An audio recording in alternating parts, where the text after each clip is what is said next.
Ladies and gentlemen, welcome to the first panel of today's program.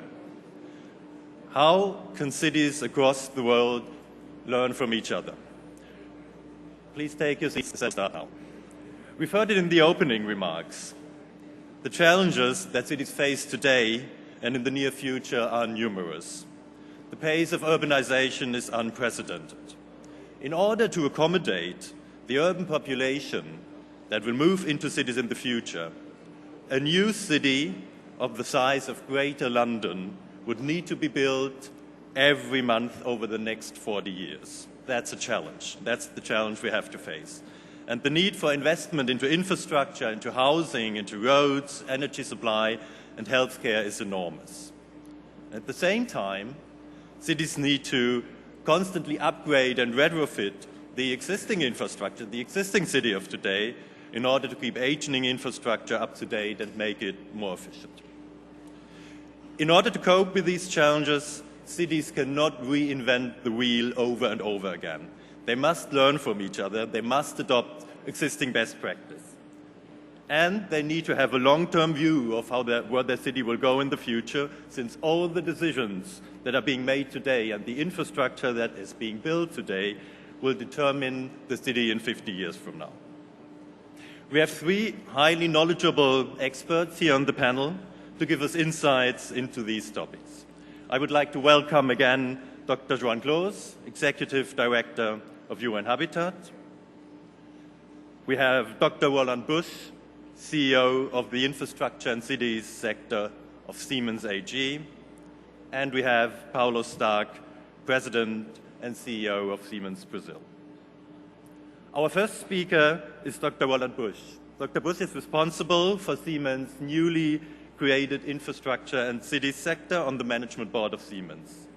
The sector offers sustainable technologies for metropolitan areas and their infrastructure in the fields of mobility, building technologies, power distribution, and smart grid applications. Dr. Busch, the floor is yours. Thank you very much. And a very warm welcome from my side this morning. Yeah, thank you for the introduction. And this is also the theme of my presentation today, is how cities can learn from each other. And that's a very important element of benchmarking each other and to see what others are doing well and to deploy that into the own environment. But let me start in giving you an idea about the urban millennium we are living in. And the point is maybe not, and everybody of you knows it, that we are living in an urban millennium, but the key is the speed with which we are running into this urban millennium as we speak. Today, and this was 2009, the first time in human history that 50%, so more people were living in cities than in rural areas. And this is increasing. You might have heard that every second, 2 more people living in cities. That makes, it's a small number, but if you count it up to 1 week, it makes 1 Munich every week, which we are creating every week on this globe. But there's also an economic factor. 50% of the global GDP today already is generated by the top 600 cities. These are cities with 750,000 inhabitants or more. The growth rate of this particular GDP is a 0.5 percentage point to 1 percentage point faster than the average growth of GDP. So therefore, cities are the economic engine of the world. And the last point, if you talk about the environment, we know that 2/3 of the world economy is consumed in cities, 60% of the drinking water and 70% of CO2 emissions is coming from cities. So that means, in other words, if we do want to win the war against climate change, cities is the place where we have to fight it. So before coming to that slide, just one word about what Siemens did. I mean, we were thinking about this market, what we can do, what the Siemens as a company can do in order to really go for these challenges. And we were spreading out with our Green City Index. We were learning a lot from the cities. I will talk about that in a minute. But we were also talking to mayors around the world, found out that it's a 300 billion market for us on the one side, On the other side, we have a nice portfolio which we brought together in a new sector, which is a 17 billion euro sector, 90,000 people globally, and we are addressing these needs. What are the needs? And this was the key finding, and I don't surprise you if I show you the next slide, that it's a pattern. It's a pattern we see all over the world, what cities' major concerns and challenges are. And every time I'm meeting a mayor, I talk to them globally, maybe every second week I have a discussion. These are the who is who of the challenges. Number one, efficient transport of people and goods. If you want to maintain the economic engine of the world, which are the cities, you have to be able to move people and goods within this city environment, number one. Number two, it's power supply. There are cities, their own concerns, and these are young cities, growing cities in emerging markets, their own concern is, how do I get enough energy into my city? And we are talking about the pure amount of energy, but also boundary conditions like the space you have left, like New York, in order to bring power in the city, but also you have all the fluctuating energy which have to be dealt with. This is about smart grid and stuff. Then the next one is low emission, usage of water and waste. Here we talk about energy efficiency itself, but also the huge problem of how to get enough pure water into the city and the waste out. And last but not least, a particular element in many cities is the comfort of life, quality and security. Nobody wants to live in a place which is not secure. These elements are so important for each and every city because they are in competition with each other. And in order to be competitive, to stay competitive, to attract people, to attract jobs, this is the way how cities have to develop into the future. So, two more sentences. Number one, I said it already, cities are benchmarking each other because they're fighting basically for the same resources in terms of deploying capital in their city, of adding people, number one. And number two, what we learned is that cities are maybe not the most innovative customers. In very many cases, they just want to have technology which works. They want to look at it and see where it works in an environment which is similar to theirs and redeploy it in their own environment. For good reason, if you're a mayor, you want to be re-elected, you better don't screw up the next metro project, as you can imagine. So, talking about the Green City Index, we were together with the Economist Intelligence Unit doing a research program, and we were studying 120 cities around the world. How is their sustainable development? And these are more dimensions. It's about air quality, energy supply, the transport, land use, water and waste treatment, and so on. And you can see here, this is the map. We covered North America, South America, Europe, Asia, Australia, and New Zealand we are going to finalize this year, and also Africa. And I will share only a very small summary of examples, of course addressing also examples from Latin and South America. Let me start with transportation. Benchmark, number one, Stockholm. Stockholm, they are benchmark in terms of the citizens who do not use cars to go to work. 93%. 93% of the people in Stockholm do not use cars to go to work. And you see the benchmark in European at 60%. In North America, it's going down to 13%. So this is really, and it's a broad range of really offering alternative modes where to go to work. And here comes an example from Santiago de Chile. They have a very high ratio of superior public transport. Superior public transport does not include buses. EBRD, yes. Metro, yes. Light rail, but not pure buses. And you see the density is already quite high. It's 2.2. The benchmark for Latin American cities is 0.1. And you go for Asia, it's also below 0.2. At the same time, the stock of cars per citizen is also on a low level. As you can imagine, it's a trade-off. If you want to bring people from the car to public transportation, you have to offer a proper spectrum of modes for them. And I will come to the reason how they did it in a minute. Oslo, talk about energy and CO2 emission. This is an amazing number. The lowest CO2 emission per person in cities is in Oslo, with a level of 2.2. And this is amazing if you go for the benchmark of Europe, North America or Asian cities, which is 3 times or multiple times higher than in other cities. Next one is the benchmark in Latin America, Sao Paulo. 0 CO2 emission from electricity consumption. That's clear. That's a blessing in terms of hydropower, which Sao Paulo is using, of course. But it's more than that. I will come to in a minute. It's more than that, just using hydropower. You really have to stimulate that in the way how you're driving the city into the future. And two more examples was waste and water, which is an issue. The benchmark here by far in terms of low water system leakages is Singapore. They're sitting on a level which is as low as 5%. And if you compare it to American cities or Asian cities of 22%, or, and this is one of the major concerns which you do have if you look at Latin America cities, 35% of the water is lost in the distribution system. By the way, there are cities which are losing more than 50 or 60%. And another highlight is Curitiba, lowest water consumption per capita, a very low level of 150. If you compare it with any other benchmark, this is really a very, very low level. Plus, and this is also interesting, 100% of the waste is collected in Curitiba. But there are also good examples, also from South America, Buenos Aires, but also Mexico City, Guadalajara. Very good examples, important element in developing a city sustainability in the future. Last examples coming from land use and buildings. Here I pick a benchmark from Germany, Berlin. And this, you have to know that 40% of the total energy is consumed in buildings globally. So therefore, if you really want to go down with your energy bill, you have to address it. You have to address the buildings. And Berlin did that quite nicely. They heavily reduced the consumption of their residential buildings. It's on a level which is, let's say, nearly half the amount of comparable European cities benchmark. And they do that really in a very strict program. Last example comes from Rio de Janeiro. A mega city.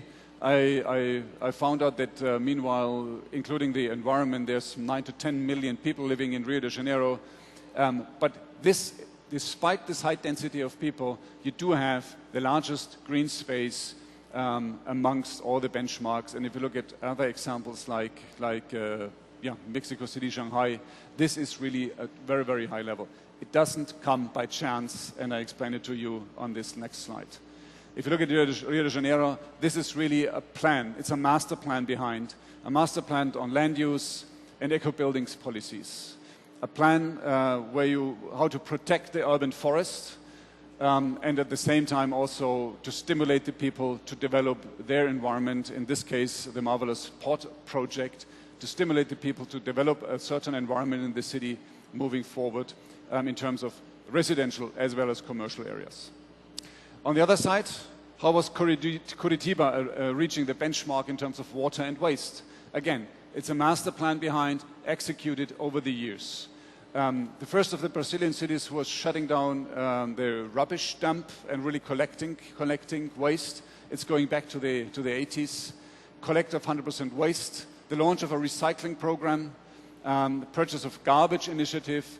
Public awareness of how to treat with waste, how to deal with water.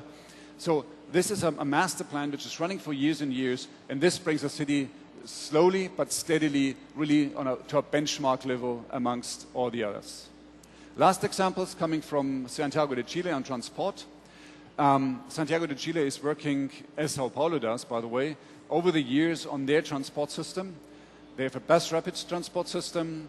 They operate it under one roof, which makes it much more easier for the people to use the different modes of the bus systems. They are working on traffic management. By the way, this is one of the elements which we want to see from all of the cities, because if you look out, there's no big city who doesn't really have a huge problem in traffic.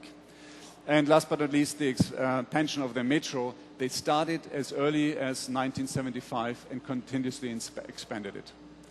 On the other side is on energy and CO2 emission. Sao Paulo, climate change policy, a very strong policy. Sao Paulo, by the way, is also benchmarking setting the right policies to develop these cities into the future. Energy, as I said, generated from hydropower, investment in the traffic, in metro, in bus lines, and having a strong plan to expand them. By the way, just to compare these two cities, on the left side, Santiago de Chile, 90 kilometers of metro line, transporting 2.3 million people a day. On the right side, Sao Paulo, 75 kilometers of metro line, transporting as much as 4.5 million people per day. By the way, I'm only aware of 2 cities in the world which are running a metro line profitably. One is Hong Kong, and obviously this one is Sao Paulo. So, just a small advertisement for Siemens. You see what we are contributing to all of the cities, and we picked just 2 examples. We are doing the electrification for the metro line number 5 in Santiago de Chile. And we are, and this is more for the future, we are ready to offer tram systems which can reduce energy consumption during their lifetime by 30%, which would bring Santiago de Chile maybe to the next level of benchmark. On the right side, we are doing also, this is the first driverless metro in Latin America. We do that for Sao Paulo, line number 4, recently installed. The basic idea is to use the existing infrastructure to bring down the sequence of metros running from 100 seconds today.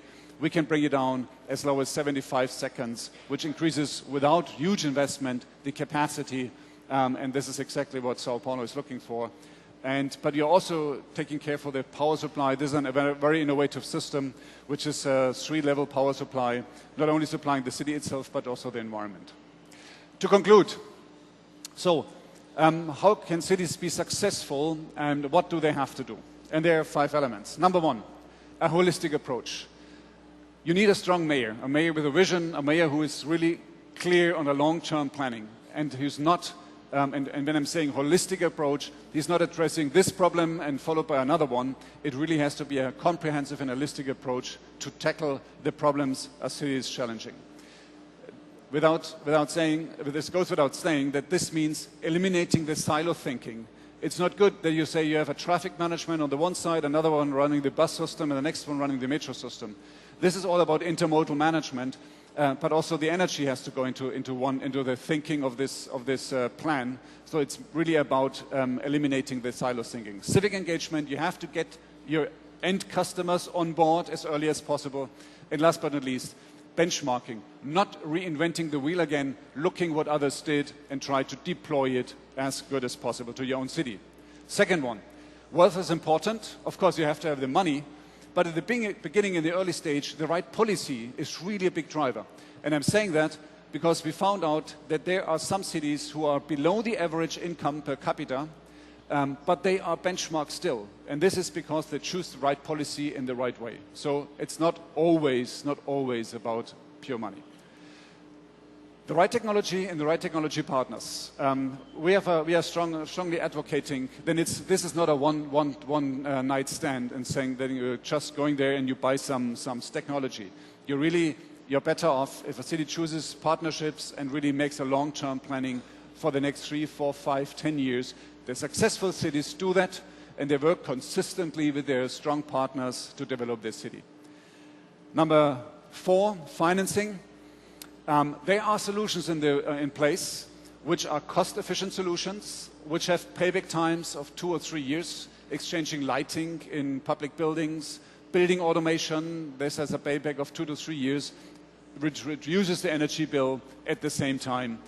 But there are also solutions which are increasing the income at the same time. I'm just talking about tolling systems or similar things which reduce the amount of traffic at the same time, increasing the revenue of a city. Last point to make, sustainable development of cities creates jobs and increases competitiveness of this environment, and therefore we can encourage all of you to follow that path. So thank you very much for listening, and then I would like to hand over to Stefan Denig. Thank you very much. Our next speaker is Dr. Joan Clos. Dr. Joan Clos, you all know it, is the Executive Director of UN Habitat, but he also served as a mayor of the city of Barcelona, his hometown, for almost 10 years. Dr. Clos, we have some competition out there, apparently, for the session. Dr. Clos, we've seen it, best practices there, but often it doesn't get implemented at scale. How do cities need to be planned today in order to make them sustainable cities in the future, and how can the private sector and the public sector cooperate? Thank you. Okay. Well, thank you very much.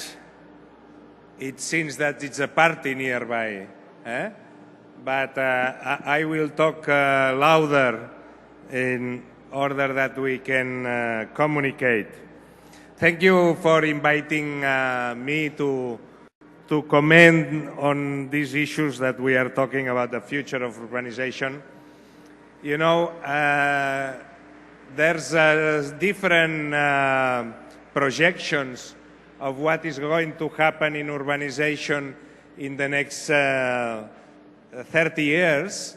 There's one that I think it was produced by the World Bank who says that if things go right, the investment in infrastructures in the urbanization process in the next 30 years will equal all the human history investment in urbanization. That means that in 30 years, we are going to double all the historical inversion accumulated by humans in the cities. This is a huge amount of resources. And I think that in order to address this issue, we need to come back a little bit to basics.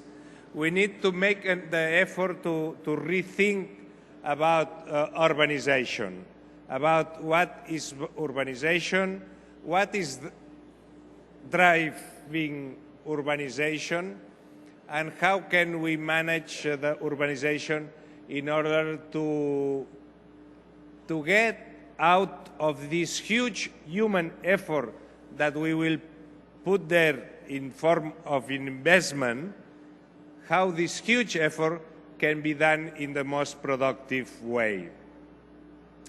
And I must tell that this is not easy, because there's no an easy way to understand urbanization.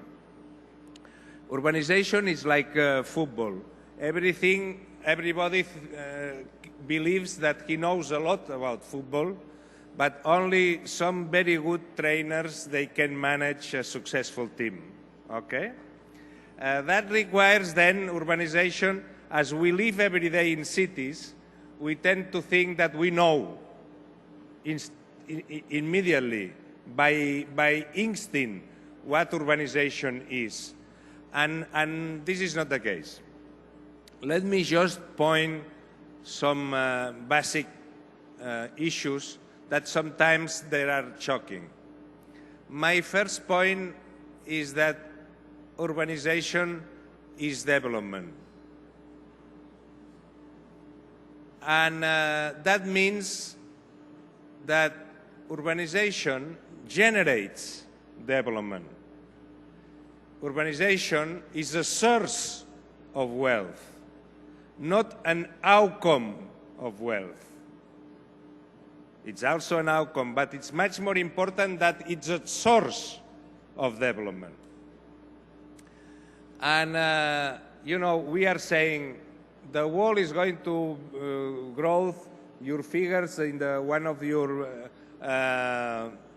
slides before, it says 4.5 billion urban dwellers in the world. You know, we can stop urbanization. How can we stop urbanization?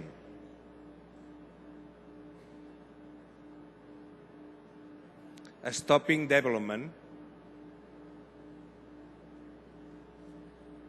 If we stop development, urbanization is going to grow at a very slow rate. Look at China. China has been the most urbanizing continent in the human history in the shortest period of time. In China, masses of people went from the west to the east, to the coast. And in that process, they have reached 600 million urbanized people in 30 years.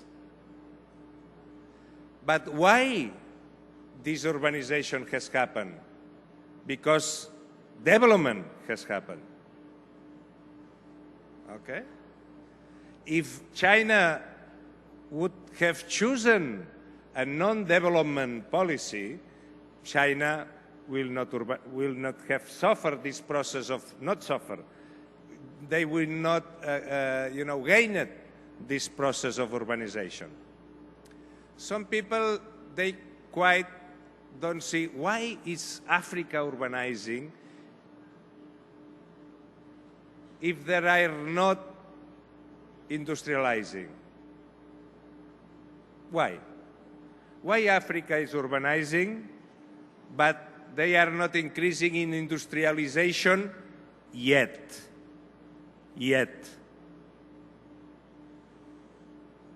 But my friends, Africa is growing very fast. Africa is growing at 4, 5, 6, 7% in different countries. What is driving the urbanization of Africa? Development. And what is driving the development of Africa? Urbanization. There's a huge increase on productivity in the rural agriculture in Africa now. If you look at the figures of sub-Saharan Africa, you will see that the chapter that is growing more in their economies is agriculture.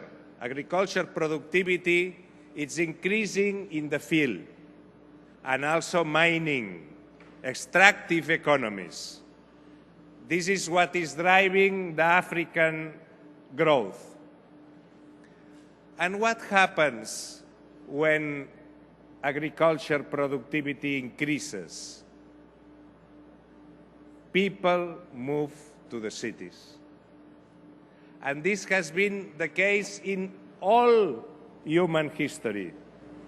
What was the origin of the first cities in the Neolithic, both in China, in the Mesopotamia, and in Mesoamerica? The first urbanization, 7,000 years ago, it happened because of increased productivity of agriculture. And the excellence of agriculture allowed for urbanization and for specialization.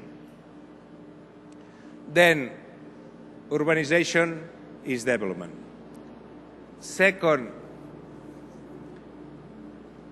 urbanization, if we are developing and we are happy to see the people to develop and to have a better life expectancy, better education, better health services, better water and sanitation, better etc., they are urbanizing as a natural process of development. But now we should look at the second level. Once this is clear, let's go one step forward and look what is the difference between a good urbanization and a bad urbanization. Provided that urbanization is a fatality that is going to go with us in the development process, what can we do about it in order to increase the productivity of our urbanization? In human history, this is very clear. In human history, the first phase of urbanization, of agglomeration of people, is usually unplanned. It's spontaneous. There's not much institutional capacity, political thinking, means of structuring a planned urban setting. And then usually the first phases of urbanization are unplanned, are spontaneous. What is the spontaneous form of urbanization that is taking place today in the cities? Because there's a lot of countries that they don't have capacity to plan, and then still, as they are developing, they are having urbanization. but their urbanization is unplanned. And what is the unplanned form of urbanization? The slum. If you don't plan, the people will arrive and they will live wherever they can, and because nobody tells where to stay. There's no rules, there's no laws, there's no mechanisms. Then cities will go on growing if there's development, either if we plan them or if you don't plan them. If we don't plan, the slums will grow. And only the slums will not grow if we can plan the city. And planning is a little bit complex because it's not self-evident.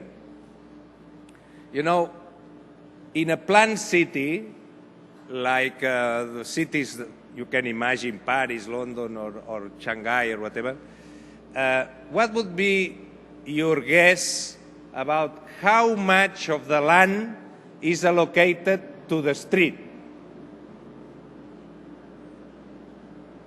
A guess?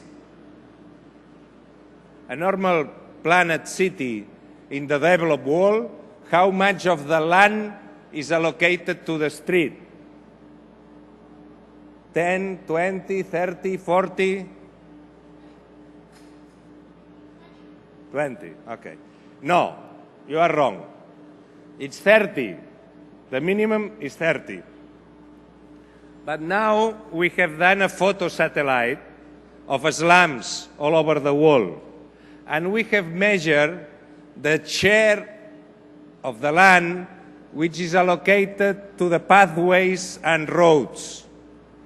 How much would you say that it's the public space in the slum?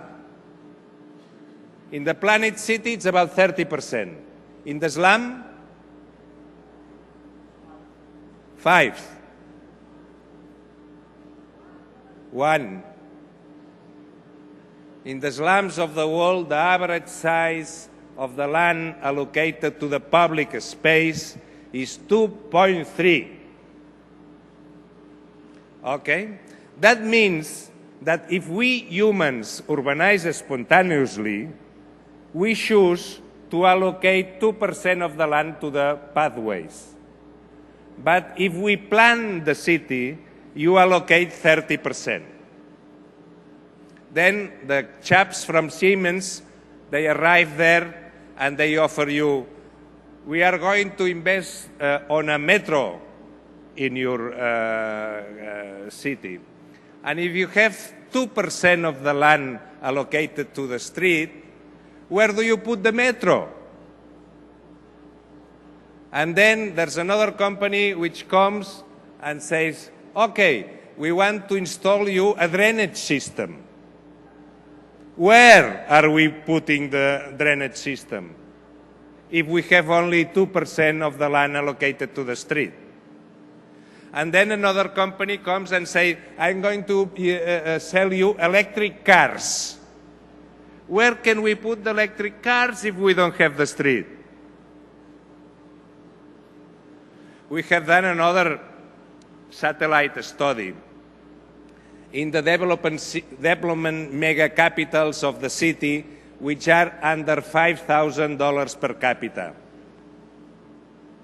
And we have also studied there how much of the land of these cities are allocated to the streets. I am referring to cities of 10 million people, you know them. Cities in developing world, mega capitals, which usually they have some traffic problems. We have measured the street. How much would you say that is the average size of the percentage of land allocated to the street on this unplanned megalopolis of the world?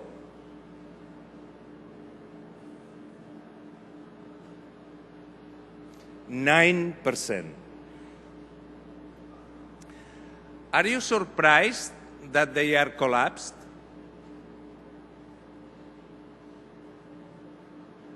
And what is magic? What why we don't build more public space?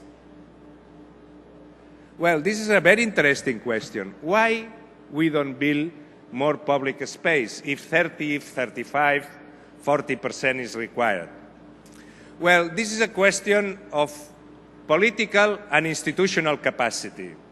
Because when you are in a city and you want to plan, you ask the landlords, the owners of the land, give me 20% of your plot because I need to build the street. And if you are in a low institutionalized country, what is the landlord going to answer to you? No. No, because, this is my asset. I don't have any interest on giving to you my asset. Why shall? If I am the owner of the land. That means that at that level of development, the concept of common good is still not understood. Because they think, the landlord thinks that it's going to lose. But let's study that a little bit. Let's imagine that you give 20% to the mayor. You are in a good day, that day you are a little bit, and you say, okay. If the mayor is good, after 1 month, he comes and he tarmacs the street in front of your piece of land. What happens with the value of your piece of land? Goes up. Look at that. What a miracle. A public investment increases the value of a private asset. Okay? An investment done by somebody else increases the value of my asset. But then they change the mayor, and a new mayor comes, and he says, I've been talking with Siemens, and I am going to install in the street fiber optic cable. What happens with the value of my plot? Goes up again. And then it comes a metro, and it goes up again in a process which goes in parallel always with the public investment. That means that the investment in public capital in the common space increases the value of the private assets. This is one of the miracles of the city. And this is why private sector and companies, we should be natural allies in order to increase the productivity and the value of the city. And till now, I only have talked about economies of urbanization, improved value of the land. We call that technically economies of urbanization. But the city has another source of wealth, which are economies of agglomeration. When we live together in a compact and well-designed way, we approach the factors of production. And when we approach the factors of production, the economists say that we increase the productivity. Okay? It's not only that the plots increase their value, it's that with the tarmac, with the fiber optic, with the metro, we communicate the plots and we increase and we approach the factors of production and we increase productivity and we increase specialization. And the city becomes a multiplier of wealth, not just in the urban economies, but in the not just in the urbanization economies, but in the agglomeration economies. This is why the good city, the planet city, is a factory of wealth. And this is why, as our friend has said, money is not the most important thing when you need to build the metro. In order to have money to build the metro, you need to generate the money, because money doesn't fall from heaven. You need to produce the money. And the city, the well-planned city, it's a huge machine of producing wealth. Don't worry about the money for the infrastructure. Worry about the planning of the city in order to produce wealth. When you are producing wealth, you will be able to pay for the tarmac, for the optic cable, and finally with the metro and the water and sanitation. This is how all cities around the world have produced their infrastructures. You know, 1,000 years ago, it was not such a thing as foreign aid. Okay?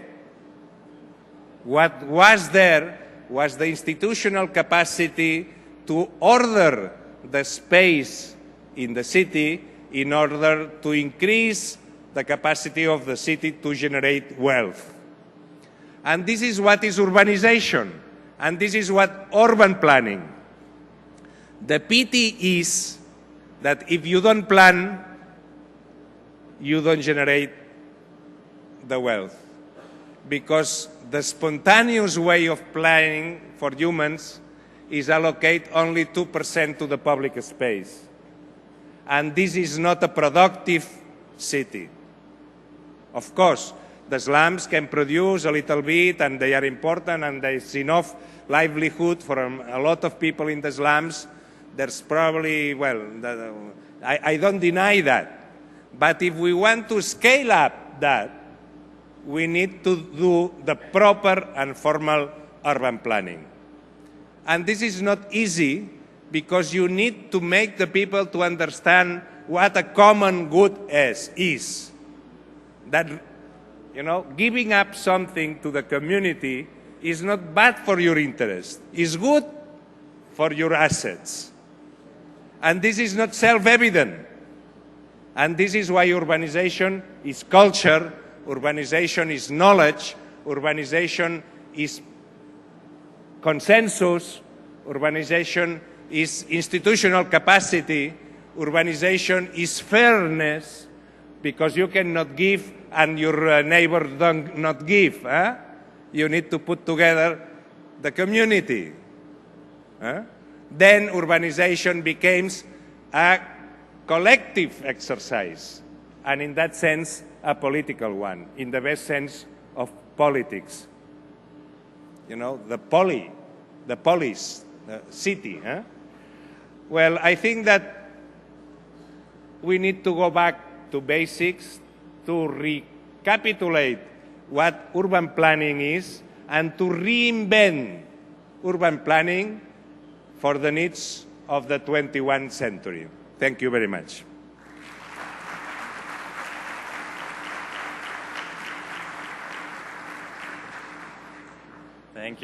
Thank you very much, Dr. Close, for these fascinating insights into what planning means and how the sustainable city needs to be built on decent planning. We will now turn the view from global cities to the very specific city where we've gathered here, the beautiful city of Rio de Janeiro.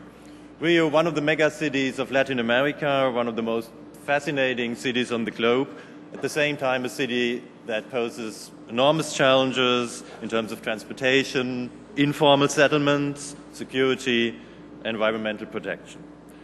I welcome as our next speaker Paulo Stark, President and CEO of Siemens Brazil. Siemens is currently developing, together with the city, a scenario of the future, a picture of the future that gives us insights into the perspectives of Rio in 20 to 30 years from now. And Mr. Stark will give us some insights into that ongoing study.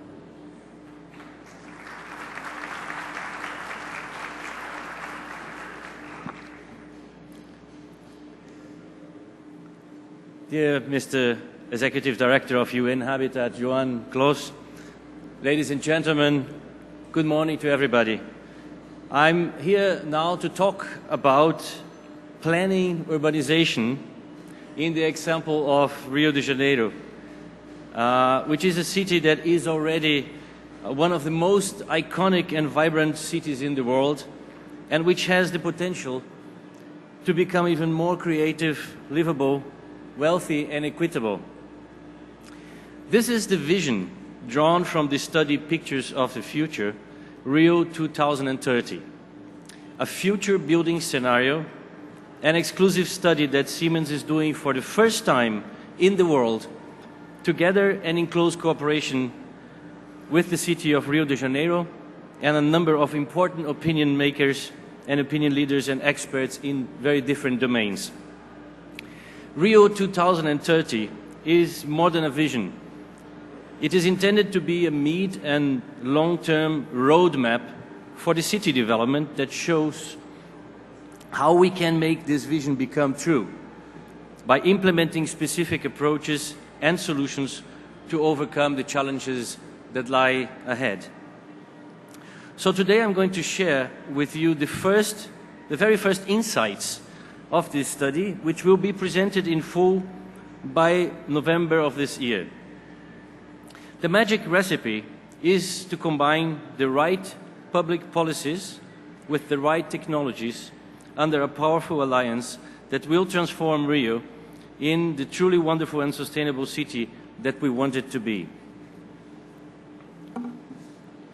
So first, let me explain a little bit of the value proposition that is behind this study.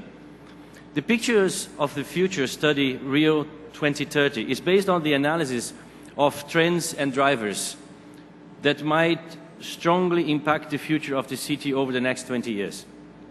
The process comprises the development of a comprehensive, futuristic and yet realistic scenario derived from our understanding of the city's urbanization dynamics and as well as of its infrastructure challenges and needs.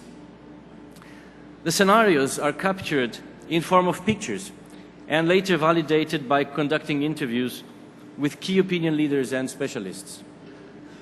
In the Pictures of the Future study for Rio, we conducted more than 80 interviews with policymakers, government officials, as well as representatives from NGOs, academy, trade associations and the private sector.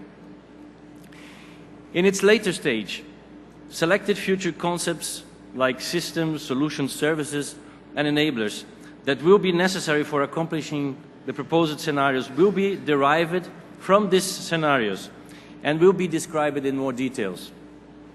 In a nutshell, these are the levers that Rio has to employ today and tomorrow for changing and adapting its city policies and investments. To create and develop a vision, we must have understanding of how technologies and society and the environment will evolve in the years to come. Peter Drucker used to say, the best way to predict the future is inventing it.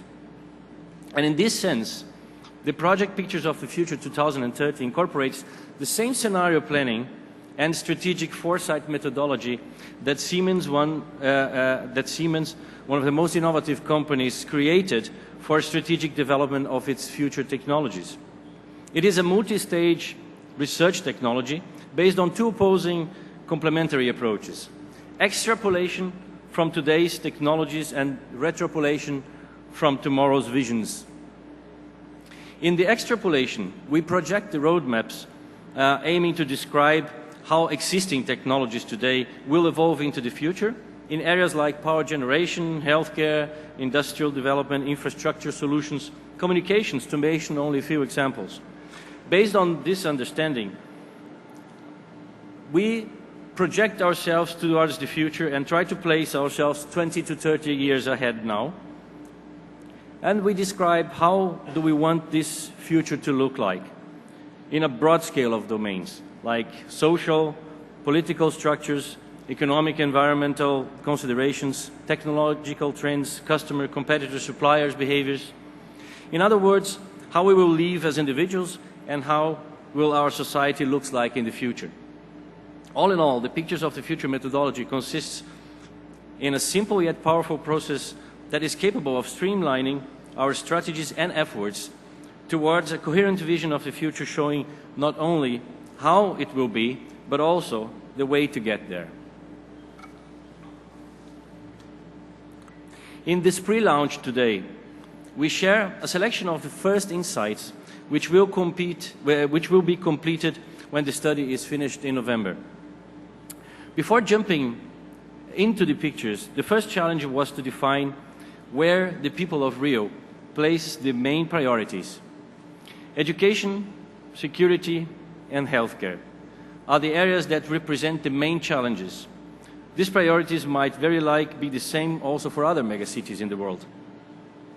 To solve these challenges, several developments will be required: water treatment, mobility, logistics, energy efficiency, waste management, telecommunication, among others. Due to the velocity of changes that we are seeing in Rio de Janeiro, all these developments need to be very fast, flexible, and responsive. The Pictures of the Future 2030 clustered all these developments in what we denominated as an agile infrastructure development. And this agile infrastructure development will allow this city and the solution for some of the challenges, but it's also fundamental for this development to be sustainable, creating a virtuous cycle for the city. The study identified approximately 300 trends that will be and will have significant impact for the realization of the Vision 2030. These 300 trends were grouped in clusters ranging from entertainment, architecture, throughout mobility or energy. The scenarios that are being developed right now and will be part of the final delivery will depict visions of how these 13 clusters interact with each other and most likely will be in the future. Each of these representations already consider the possible and plausible evolution of technology and solutions from the extrapolation analysis.